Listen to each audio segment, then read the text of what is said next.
More on that. Carrie. Constance Wan, Westport Rehabilitation and Nursing Center was cited for housing positive and negative COVID-19 patients together during an unannounced inspection in late May. Today, they explain why that happened. And the facility has made a complete turnaround, using cutting-edge technology to identify cases before a patient even tests positive.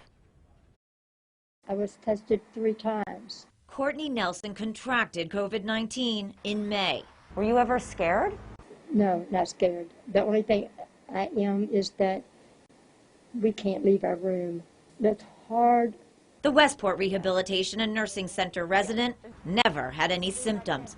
But by late May, the facility had an outbreak. Patients were dying, and an inspection warned of an immediate jeopardy. 9 patients dead from coronavirus, and yet the inspection found that there were still patients who were COVID positive and COVID negative rooming together. Why was that happening? Once a patient is in the room with someone that tested positive, we're going to presume that they are also positive because they've been exposed to the virus.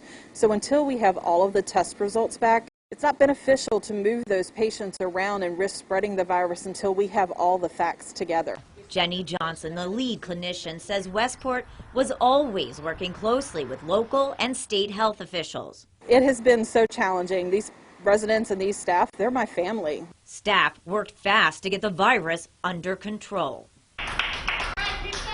And today, looking in from the outside at some residents engaged in a game, this Henrico nursing home may be a leader in the fight against coronavirus. Currently, we are COVID-free. Westport turned to Shalom Reinman, the founder and CEO of Megadata, to help identify potential COVID cases.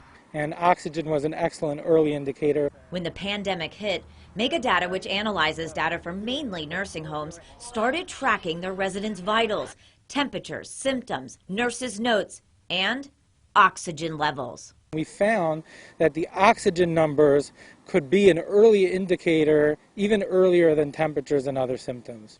They say the slightest change in a patient's baseline oxygen level proved to be a potential sign of the coronavirus. It gave the ability to really understand, even before a COVID test, who's looking like they might have COVID. Huge difference. They immediately go into isolation as soon as they're suspected.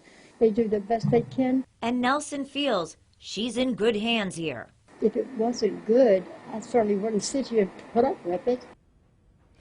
As for that inspection, Westport says they have asked for a review. They also tell us all residents and staff are tested for COVID-19 weekly, and Megadata is working on a study to share their findings. In the Digital Center, Carrie O'Brien, 8 News. All right, Carrie.